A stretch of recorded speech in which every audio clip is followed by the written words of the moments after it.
Hello, hello, hello. The Buffalo Bills are still alive. There are only 4 teams that can say that, and we are one of them. Ladies and gentlemen, welcome to Hashtag Sports. If you don't already know, my name's Joe. Be sure to hit that thumbs up button as you guys stroll in here. Like this video. Make sure if you haven't already subscribed to Hashtag Sports, hit that subscribe button and also share this video because I want to know what you guys think is going to be the difference. You saw the title. You know what this is going to be about. What makes this time different?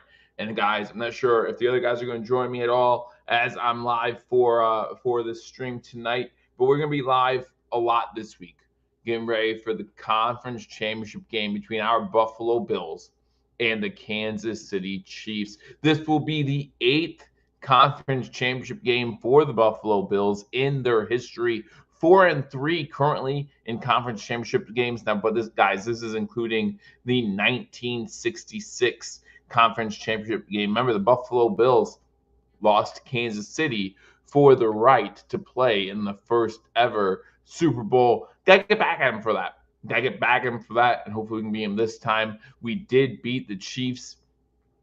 Excuse me, guys. We did beat the Chiefs to get to the Super Bowl in 1993, and they beat us a couple times since then, of course, unfortunately, to get where they are. I see some of you in here right now. Spins in here hanging out. Aaron, question for Hashtag Nation. So this is for you guys, and I'll help with the answer as well. Drive 9 hours to Arrowhead on Sunday, or hold out and drive 22 hours to Buffalo for a parade. Well, remember, we don't know what the weather's going to be like on February 11th or 12th in Buffalo for a parade. So that might affect your decision a little bit because, listen, when it comes to weather in Kansas City, Missouri right now, not that bad.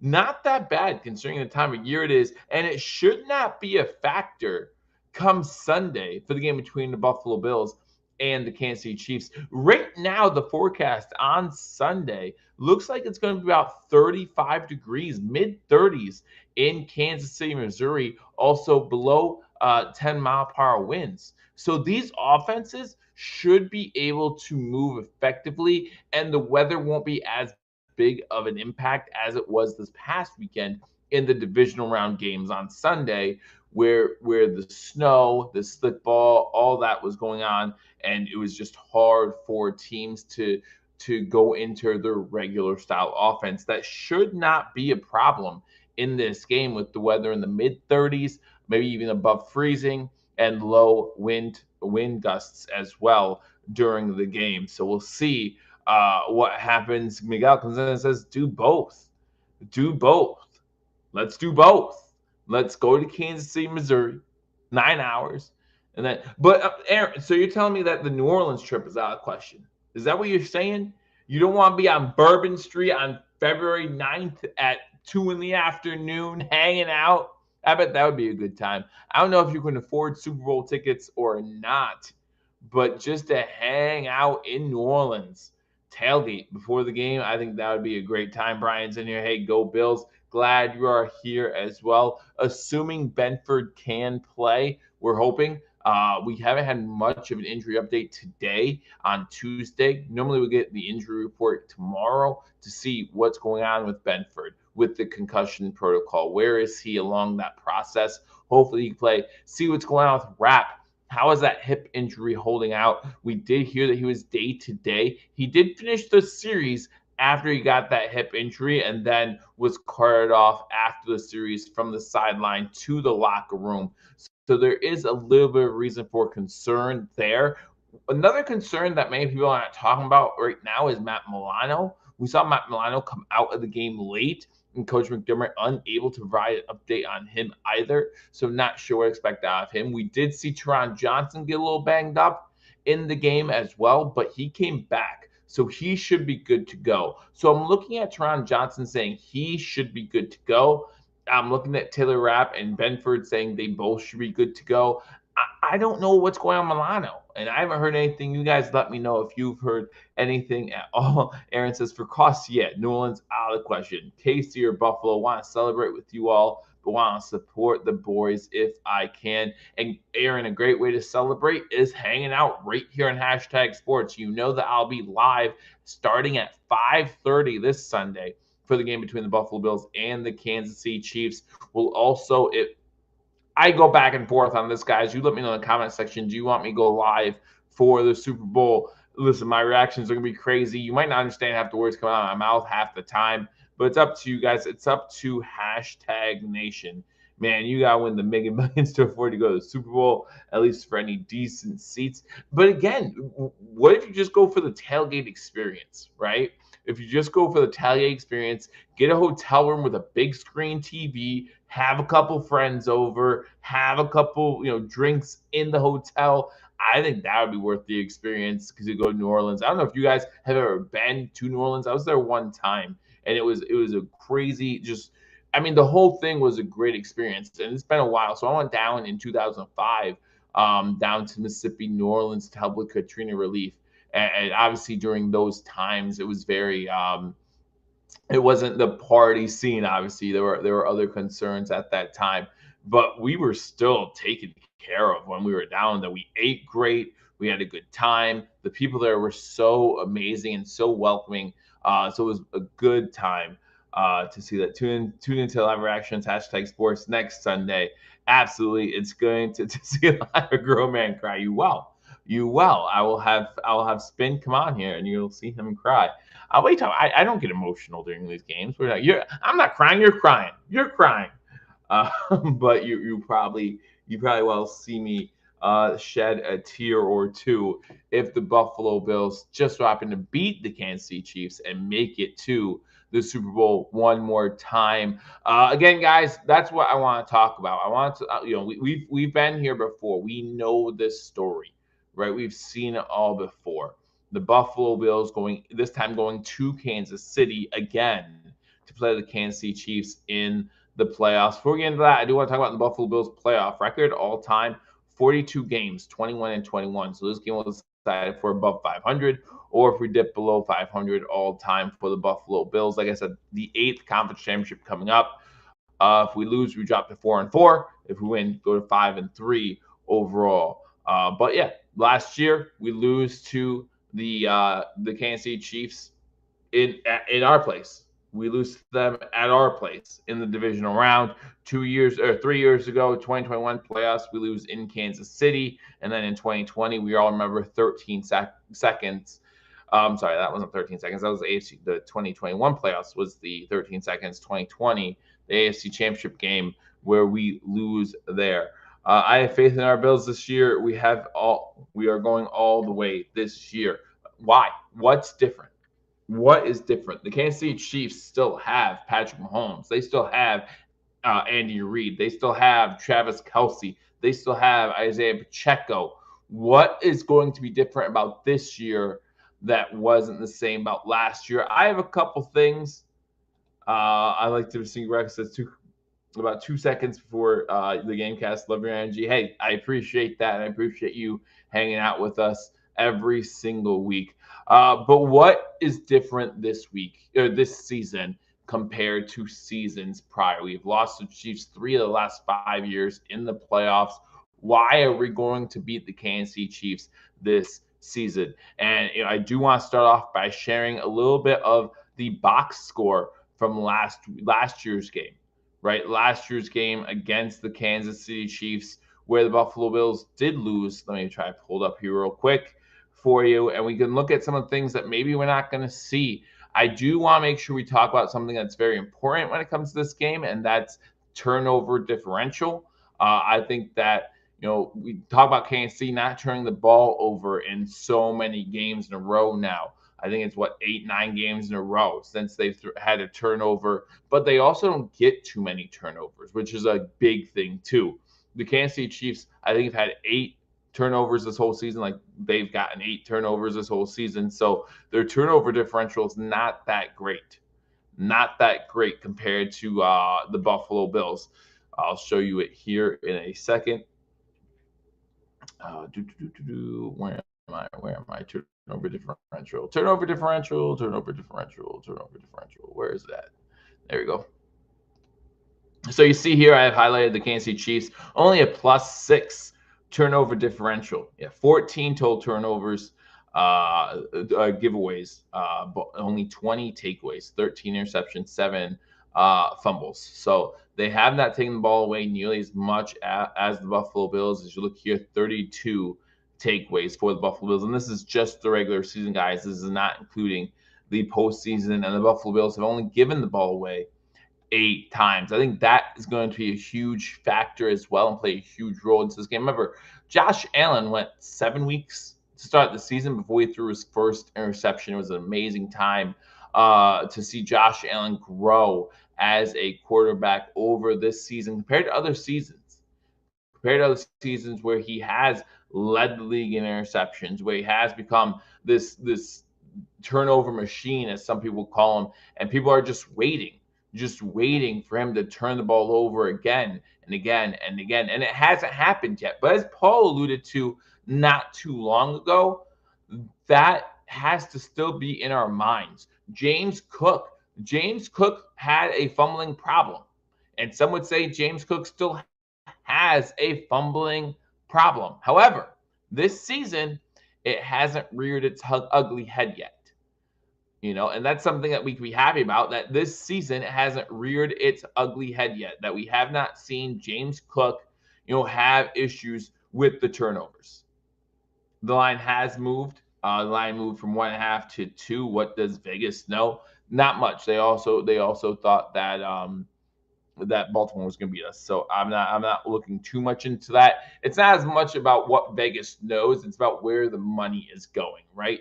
The whole thing, what Vegas wants to do is make it as close to 50-50 as possible. So if people are leaning heavy towards Kansas City, they're going to move that number. So hopefully people start leaning more towards Buffalo, and they can try to get 50-50. That way they win no matter what. Spin brings up that exact point right here. The money being bet on the games. It means people are betting on KC to win, so they give more points to the Bills to draw more money to the Bills to try to even out the books. That's exactly what they're trying to do. So that's why, honestly, when some people try to tell me the game is rigged, why is Vegas rigging a game that's already in their favor, right? Like, why is Vegas rigging a game that they're already those fancy hotels, those casinos, they didn't get built because they got lucky, right? Vegas always wins. I don't understand why people don't understand that. That's not just a saying that losers at Vegas have, even though it is, because we all lose. But Vegas always wins. It does not matter who wins the game at the end of the day. I promise you, Vegas always wins. Yes, Vegas makes money on the juice. That's why you'll see odds at -110. That's why you'll see underdogs sometimes at +100. The Bills are a 2-point underdog as of right now to win this game, and they're probably close to +100. I'll tell you right now, they're +110. They're +110 as 2-point underdogs. The reason why it's not more is because, as Spin says, because of that juice. So what +110 means is you bet 100 and you win back. The total get back will be $210. You win $110 if the Buffalo Bills win the game. But if you look at it, if you get them to cover the spread, -110. Both teams are -110 because that's where the juice is. That's where Vegas makes their money. So don't read too much into the lines as far as who Vegas has winning or losing. You can read into where the line started at -1.5 and say Vegas thinks that that's where the money was going to go, and maybe for a good reason, but that doesn't necessarily mean that Vegas thinks they're going to win. Over-under currently is at 47.5. But as I look at both these teams throughout the season, you ask yourself, what's different?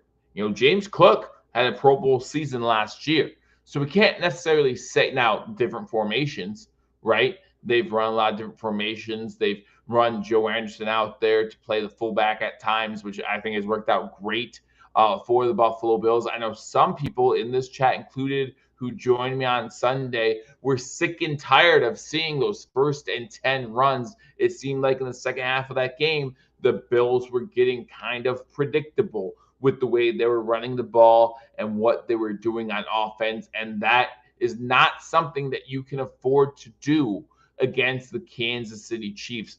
These are two totally different teams when you talk about the Baltimore Ravens, excuse me, and the Kansas City Chiefs. So the Bills will come at the Chiefs differently, but that could be the same thing that's said for Kansas City. Houston's a different animal than the Buffalo Bills, and the Chiefs will handle the Buffalo Bills differently than they handled the Houston Texans. The Houston Texans have a much better defense than the Buffalo Bills do. You heard Mario talk about it on Sunday. If you look at total yards per game on defense this season, the Buffalo Bills ranked 19th, allowing 357 yards per game. The Chiefs 8th at 336. So the Chiefs allowing about 20 yards less of offense per game. That could be the difference in this game. We saw Mark Andrews get open, Isaiah Likely get open in that game on Sunday.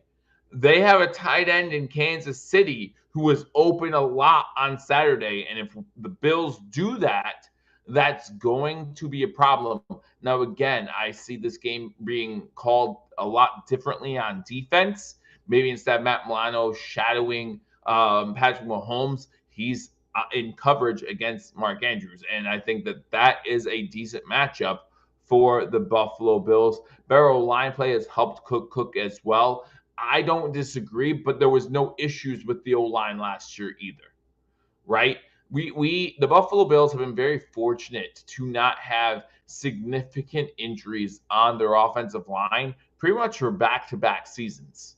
You know, you look at Spencer Brown, you look at Dawkins, the two kind of catalysts of that offensive line at both tackle spots. Now, the Bills, for all the great tackle play this year, have been plagued by some dead ball penalties because of those two guys. They seem to have cleaned up a little bit in the playoffs here, but that's something else that can rear its ugly head come Sunday in the AFC Championship game. But we will wait to see that again, guys. If you haven't already hit that thumbs up button, like this video, leave a comment. Let me know what you think the difference is going to be in this game compared to in years past. Let me know what you think the difference is going to be in this game compared to years past. And I think, you know, one of the biggest things as I just recently talked about, and I will continue to talk about, is that turnover differential. Can the Buffalo Bills are not going to get a +3 turnover differential in this game. You can't expect that, right? But can the Bills get an extra possession? Can the Bills get an extra 2 possessions? Can that happen? Because if that happens, that changes the course of this ball game completely. Now, if the Bills cannot get that extra possession, do we trust Sean McDermott? Do we trust Joe Brady? Do we trust this Buffalo Bills offense to be able to step toe-to-toe with the Kansas City Chiefs? And, you know, if you look at this season, maybe we should. You look at total yards this season, the Bills averaging 363, which is good for 12th in the NFL. The Kansas City Chiefs, 343, which is 17th in the NFL. So the Bills allow about 20 more yards of offense per game, statistically. But the Bills also gain 20 more yards per game, statistically, than the Kansas City Chiefs. Does that equal itself out? Does that equal itself out? Or do we look at this game and say, throw the numbers out the window? Because this is the AFC Championship game. And going into this game, the previous week's matchup against the Kansas City Chiefs does not matter. The previous season's matchups against the Kansas City Chiefs does not matter. Has Josh Allen grown in his progressions enough to finally get over the hump? Because if you look at these playoff games, and we can obviously look at 13 seconds as a great example, it has not been Josh Allen's fault that we've lost to the Kansas City Chiefs. It has fallen directly on Coach McDermott. It has fallen almost directly on the Buffalo Bills defense. Game time situations have become a factor in these games. How will Sean McDermott, we've talked about his growth all season long, right? We've talked about how he's grown. We've seen him not use unnecessary timeouts when we worry that he will. We've seen him trust his offense, although some would argue, including us on Sunday, they didn't trust his offense on that 4th and 2 play, which could have sealed the game. But as you think about it, maybe he did. And what I mean by that is you give yourself an 8-point lead with just over 2 minutes to go, or just under 2 minutes to go in that ball game. You know that Baltimore is not going to be worried about time. They have to score. And you think about what would have happened if Mark Andrews does catch that 2-point conversion. The Bills, Josh Allen, still about minute 13 to get into field goal range. So maybe Sean McDermott was like, I don't need to trust my offense right now, but when I need to trust them, they'll have a chance, and I will trust them in that moment at that time. So I think Bills defense will be more aggressive and get to Mahomes, and Bills receivers won't drop passes. And that's a big thing too. We just saw this past Sunday, dropping passes can be a huge factor in these games, because these games are decided by 2, 3, 4 plays at the end of them. These games between these quarterbacks, between these two teams, between, you can even throw Baltimore in there. You can throw sometimes Cincinnati in there and say these teams are so good that these ball games come to 2, 3, 4 plays to decide it. You can go back and watch that game or look at that game and say, yeah, that play was a huge play in this game and was a huge indicator as to who was going to win this one. I got the other way around. Can the KC offense go toe-to-toe with the Buffalo Bills offense? And to Spin's point, you think about scoring offense, because that's what this league's about, scoring points. And Kansas City has not, you can say what you want about yards. You can say what you want about defense allowing yards, things like that. But the Kansas City Chiefs, all season long, it hasn't mattered the opponent. Let's not act like it's just one of these things, right? It has not mattered the opponent. And we can't even use them sitting their starters week 18, because the Buffalo Bills did this same thing. So even though they sat their starters against the Broncos, the Bills sat their starters against the New England Patriots. So you can use that as a wash. The Buffalo Bills had, 8 games in a row of 30 or more points, tying a NFL record, 8 straight games with 30-plus points. That's remarkable.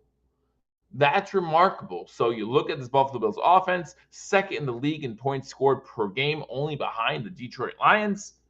Look at the Kansas City Chiefs, middle of the pack, 15th in the league at just under 23 points a game. So maybe Spin's right, and that it's not about can the Buffalo Bills hang with the Kansas City Chiefs. It's can the Kansas City Chiefs hang with the Buffalo Bills.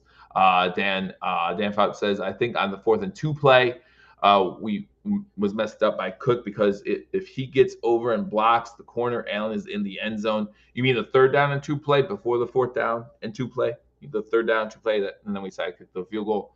Not sure it was block assignment was, but Baltimore had made a good play. Daniel comes in. Good to see Daniel. The Bills had 1:33 left, 2 timeouts, and Josh Allen. Yes, correct. And as a Bills fan, don't you feel pretty comfortable in that situation, right? You give me this same exact situation on Sunday in the AFC Championship game. I want it playing out the same way. Kelsey catches the ball, right? It's a tie game. I get it. But the Bills have a minute 33, 2 timeouts, and number 17. In this game, I want the Buffalo Bills to end this game on offense. I do not, and I don't care if it's a 1 possession game. I don't care where or when or how, unless it's like 4th and 7 or more. If it's 4th and 3, close enough to midfield, just go for it.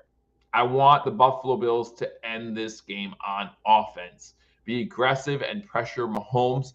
I think the issue is going to be, can the Bills get there with their front four? Listen, Von Miller had a really good game last week, right? We saw Ed Oliver step it up. I'm not going to say that I'm not still a little hesitant to say Ed Oliver is great, right? I still want to see what Ed Oliver could do in this game. He was really good in that Baltimore game. In fact, he got held a lot in that Baltimore game, but they weren't calling holding penalties. In fact, they didn't call out holding penalties in the Houston KC game either. So if they're not calling holding penalties, they got to figure out how to work around the holding calls that you're not going to get come this Sunday. You cannot expect to get those calls at this point in the season. Those might be calls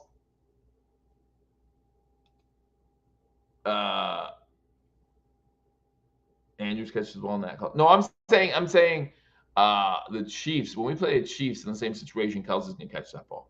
I might have messed up things. I don't know, Spin. You know I mess up all the time. Yes, I'm saying that Kelsey catches the ball. I'm saying put me in that same situation, put the Bills in that same situation against KC this Sunday. And yeah, I know Kelsey does catch the ball compared to Andrews not catching the ball. I get that. But I still trust Josh Allen. A minute 33, 2 timeouts, get a field goal, and that's it. Yeah, you were mistaken. Ha! Your fault. About time. Anyway, about time you mess up, Spin. It happens every once in a while. Don't worry. Don't worry. That's what your second one. That's fine. Don't worry about it. Second time, like in the past, 20 years. Good job. You're good. You're good. But so to me, some of the differences in this game, one is going to be that turnover differential. Can the Bills force a turnover? And for everyone talking about the Chiefs, how good they've been at not giving the ball up, I don't disagree with that. They have. But the Bills found ways last week. Lamar, in the regular season, did not have a single game where he had more than one turnover. He had 2. So they found Mark Andrews only had 1 fumble in his whole career coming up to this past game. Found a way to get the job done. So you look at the Chiefs and you say, okay, they have not turned the ball over. Well, they've played some teams that don't have the ball hawks that the Buffalo Bills do. That don't have an eye for going after the ball, which the Bills clearly do. Again, I don't expect 3 turnovers in this game. If the Bills get 3 turnovers in this game, again, I would expect to win by more than just 2 points. The Bills have some guys that know how to go after the ball. So give me a turnover. Give me 2 turnovers. 2 times that I know of.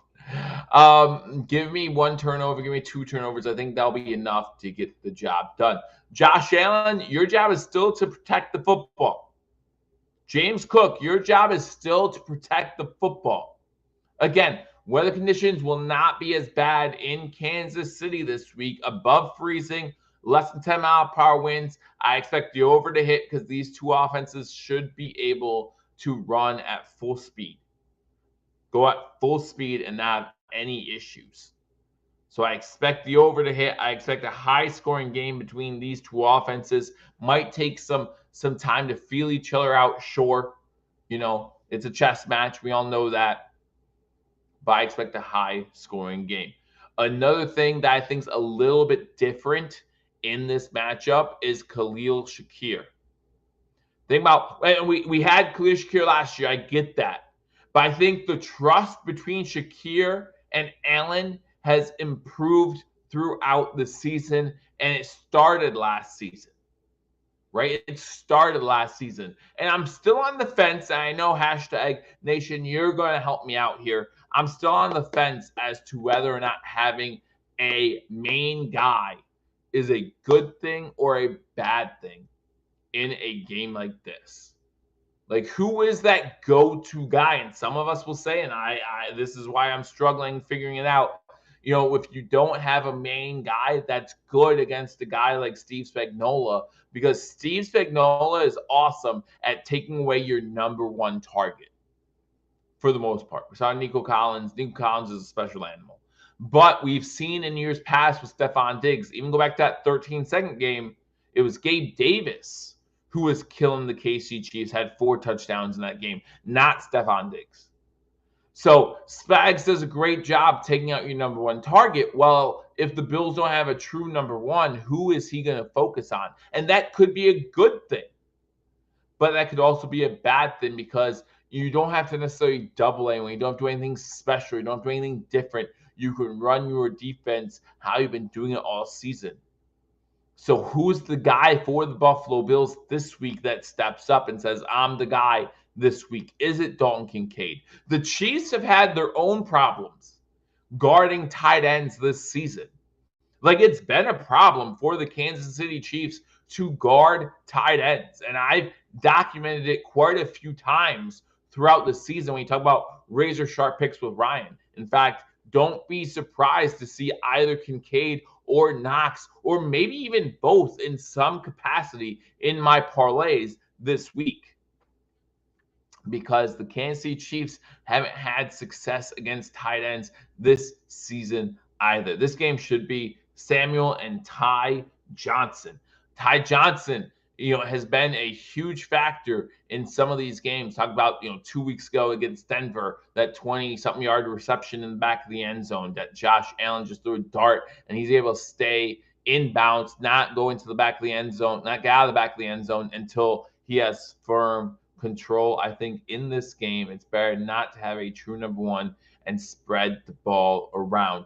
Another thing that the Buffalo Bills have done better this season than in seasons past against the Kansas City Chiefs in general, but against other teams, they have a nice wide receiver screen game going on. Didn't work out too well against the Ravens last week, but man, we've gotten Shakir, we've gotten Samuel, we've gotten some guys the ball right at the snap, and then they are able to create with their feet. Get your playmakers the ball and let them try to create. I feel like the Buffalo Bills have done a better job with that this season compared to prior seasons. Another thing I do want to see, which I missed in the Kansas City Chiefs game, we saw Samuel, we saw Shakir go in motion and go behind Josh Allen and try to get kind of like a head start to wherever they're going, to see, that helps Josh Allen read the defense, to see where he needs to slide protection on the offensive line if he needs to. Like, that is a huge help for Josh Allen for this offense. And I didn't see a lot of it last week against Baltimore. I want to see it come back this week against the Kansas City Chiefs. I think that will be something that will help open up this offense a little bit more. Even if you don't use the guy, it spreads out the defense and makes them have to put their focus on the guy who's going in motion in the backfield and not necessarily seeing the guys on line of scrimmage as well, or moving one way or the other, because we have a quarterback who has a strong arm, one of the strongest, if not the strongest in the league, who is the one quarterback who, when he throws against his body, you don't just gasp all the time, because he knows how to make plays. And that's one thing that we love about our quarterback. But again, if he does that, you got to make sure that you protect the football. That's, to me, again, that's one of the keys. I think Shakir is a big key to this matchup. What kind of game does he have? And you look at this Kansas City Chiefs rush defense, 8th overall, just barely allowing over 100 yards per game. I think they have a really good run defense in Kansas City, but clearly the Buffalo Bills have to be able to establish the running game with James Cook, with Ty Johnson, with Davis, with Josh Allen when needed. I can see why Brady went to a running game against the Ravens, because the Ravens changed from a 3-4 to a 4-2-5 defense. And that's something that the Buffalo Bills will look at as well, right? What kind of defensive formations are we seeing out of the Kansas City Chiefs? Because I do believe the Kansas City Chiefs have something in their repertoire that they did not show Joe Brady during the regular season. Maybe Joe Brady can lean a little bit off of that game last season in the playoffs, but I do think that Spags is always thinking a step ahead. He's always thinking a step ahead. What kind of exotic blitz schemes is he going to run at Josh Allen? He's always been really good at exotic blitzes. And how can James Cook, how can Ray Davis do, how can Rich Gilliam do picking those blitzes up? How do they do picking up those blitzes and giving Josh Allen just that extra second? Just that extra second, because Josh Allen does a great job. He has great escapability. We know that. We know that. But he can't do it all the time, and he can't do it alone. So even if you buy Josh an extra half second because you're able to pick up that linebacker coming through or that safety coming through, that's enough to give give Josh time to look around and see where he has to move up in the pocket to make sure that he has time to release the football. So, protecting Josh Allen, obviously always a big thing. But throughout the season, the Buffalo Bills have done a great job in doing that. I believe Josh Allen has only been sacked 14 times this season. Someone correct me in the chat if I'm wrong about that. But I believe if I looked at that correctly, I'm looking at the stats now. Josh Allen sacked 14 times this year, only for 63 yards. That's a 2.8 sack percentage. So when he drops back, he's getting sacked only 2.5% of the time. That's huge. That's so big. And I'm so excited to see what this offensive line can do against this Kansas City Chiefs defensive pressure. When you look at the Kansas City Chiefs and how well they protect Patrick Mahomes, I'm going to pull that up here in a second. Give me what the heck? Always messing things up. Leave it to me. Leave it to me. Interesting. All right. No problem. No problem. I'll pull it up. How many times was Patrick Mahomes sacked this year? I'll be interested. You let me know in the comment section if you find it first. If you find it first, Patrick Mahomes was sacked 36 times for a 5.83 sack percentage. So can our front four get pressure on Patrick Mahomes? That's going to be huge. Chip or double on Jones? Absolutely. I think this is a huge statement for whoever, because we know that Jones is going to move around a little bit on the ends, right? He's going to move around. So this is huge for Dawkins and Brown. Don't be afraid to give him help. Gilliam, right? Joe Anderson, move him in motion. Let him chip at him a little bit. We've seen him come into the fold sometimes on the offensive fullback position. See what he can do. I think there's going to be a lot of matchups that are going to be fun to watch on Sunday. So don't forget to join me right here. Again, I'm going to go live an hour early, special early edition of Hashtag Sports. See if we can get Mario or Paul or Ryan to join me as well as we get you ready for the game between the Buffalo Bills and the Kansas City Chiefs. Again, three of the biggest reasons why I think this is different this time around is one, turnover differential. I think that in years past, the Bills haven't had the ball hawks they have in the games now. And I think that's going to help the Bills out. I think if the Bills can get one, it only takes one. It only takes one. Because I think that the Chiefs defense is going to have a hard time stopping the Buffalo Bills offense. And I think that Joe Brady, as he continues to evolve, right? I think that there was a little bit of playing not to lose the game in the second half against the Baltimore Ravens, at least coming out, where I hope he's not going to do that against the Kansas City Chiefs. I hope that he realizes what he's up against. So going into halftime with a 21-10 lead is great, but you still want to make sure that you capitalize on your opportunities. I think that's very important that the Buffalo Bills, just like this past weekend, they're perfect in the red zone. You cannot sell for 3 points in this game. Does Hyde get activated? I don't think so. I don't think Hyde gets activated. He's going to be a voice on the sideline for sure, but I don't see him getting activated in this game. I don't think Casey is going to be on Jones this game. Wait, what? I don't think Casey is going to be on Torrance this game. Chip or double on Jones. I think that the offensive line for the Bills is going to be just fine. I think that the offense, listen, Jones is going to try to get his, but I think this offensive line is going to be just fine.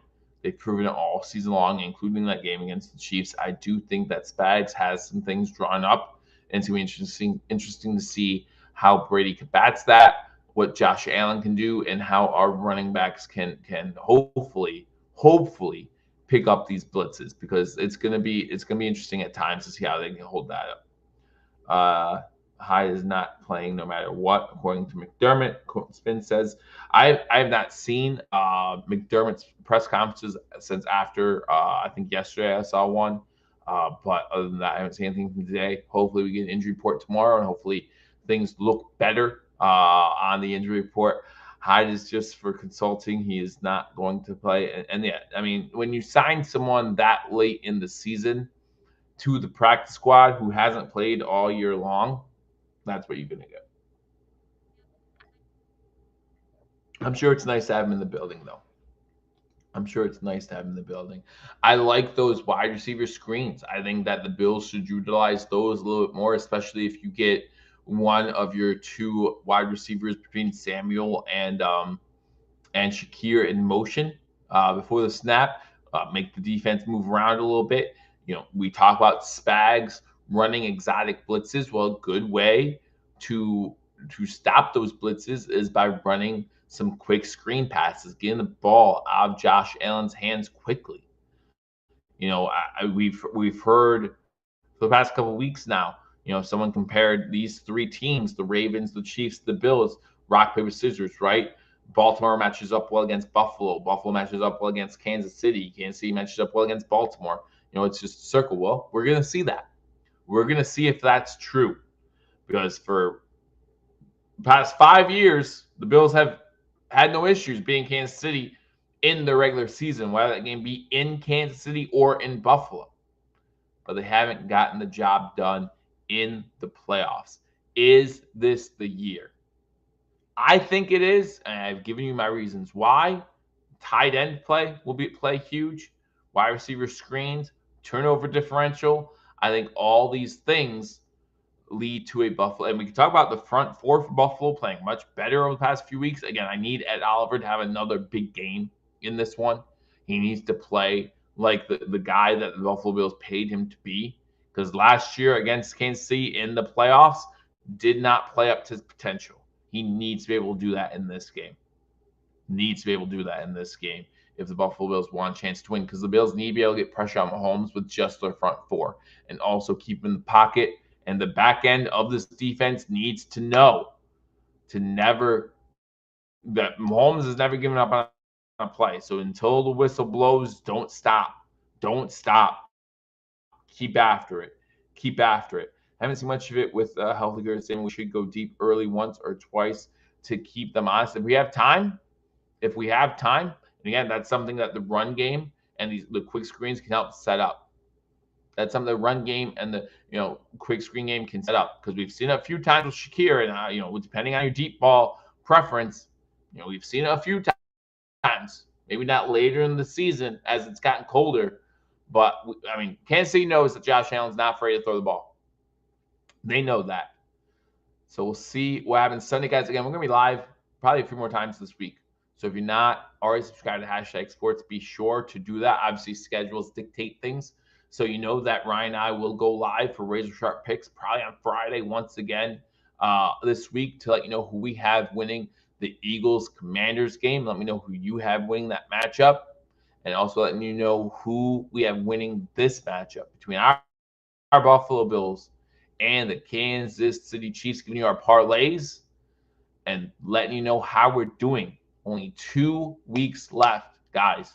4 teams are left in the NFL season, and our Buffalo Bills are one of them. It's an exciting place to be. So we still have a shot at making history. I look forward to talking to you all soon. Again, let me know what you think the difference is going to be in the comments. If you haven't already, let me know in the live chat. I look forward to talking to you all soon. Until I do, go Bills. Hello, fellow Bills fans. Sean Rogers, Realtor and lead of the Mr. Rogers Homes team. Did you know that real estate is one of the best ways to build wealth, and right now is one of the best times to own an investment property in Arizona? Please reach out to me. I'd be more than happy to answer any of your questions so we can take the next step to your financial freedom here in the Valley of the Sun, utilizing real estate. As always, God bless America and go Buffalo!